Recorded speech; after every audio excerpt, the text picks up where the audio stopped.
বিশ্বাস একেবাৰে হোৱা নাই এতিয়াই যেন মই এতিয়াও ভাবি আছো যে কথাটো মানে মিছা হওক তেনেকুৱাই লাগি আছে বহুত মিছ কৰিম তেখেতৰ গীত শুনি শুনিয়ে ডাঙৰ হ'লো তেখেতৰ গীত শুনিয়ে গীত গাবলৈ শিকিলো গতিকে এতিয়াও বিশ্বাস হোৱা নাই বহুত বেয়া লাগিছে আমাৰ ইয়াত এতিয়া সুধা কণ্ঠ মূৰ্তি আছে তেওঁৰ লগতে জুবিন দাৰ ফটো যে এনেকে ইমান সোনকালে লাগিব কেতিয়াও ভবা নাছিলো বহুত বেয়া লাগিছে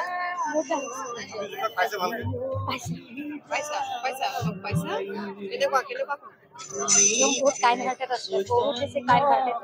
আৰু সঁচা কথা ক'বলৈ ভয় নকৰা এজনক আমি হেৰুৱাই দিলো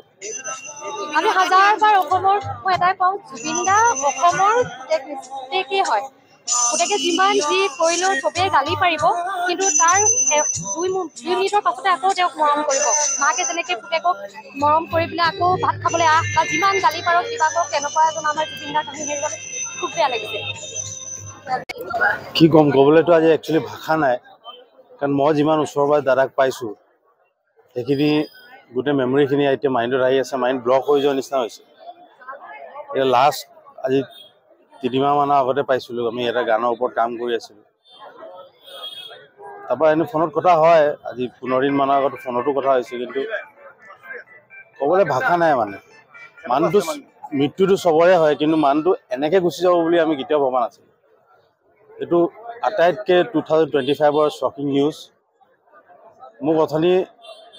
এজনে আহি ক'লে মই বিচনাত পৰি আছিলোঁ ভাইটিয়ে আহি ক'লে যে জুবিন দাৰ কথা গম পালি মই আকৌ তাক কৈছোঁ যে এইবাৰ কি হ'ল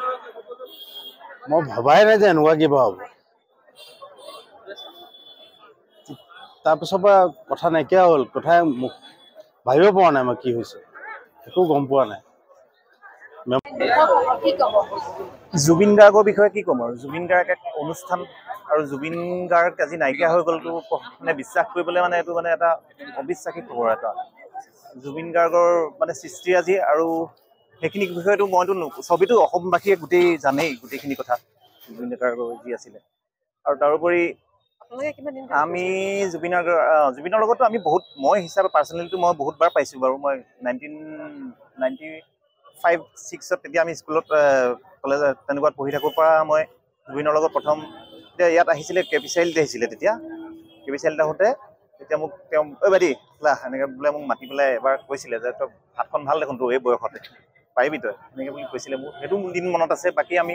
আটাইকেইজনে মিছন চাইনাৰ যেতিয়া প্ৰমোশ্যন হৈ আছিলে তেতিয়া মই শান্তনু শইকীয়া অনুপম বৰুৱা আমি সকলোৱে কমাৰ্চ কলেজত আমি প্ৰমোশ্যনত আমি সেই শ্ব'টোত আমি তেওঁৰ লগত অবিবাহিত কৰিছিলোঁ টাইমখিনি প্ৰেক্টিচ কৰিছিলোঁ আমি বজাইছিলোঁ এইবিলাক মুহূৰ্ত মানে মনত পৰিছে আমি এইটো ক'ম যে লগতে জুবিন গাৰ্গ হেৰাই যোৱা মানে অসমবাসী একো নাইকিয়া হৈ গ'ল যেন লাগিছে আজি তাৰমানে ভূপেন হাজৰিকা পিছত জুবিন গাৰ্গে আছিলে আৰু এতিয়া কি ক'ম তদন্ত হ'ব লাগে কথাটো আৰু কামনা কৰিলোঁ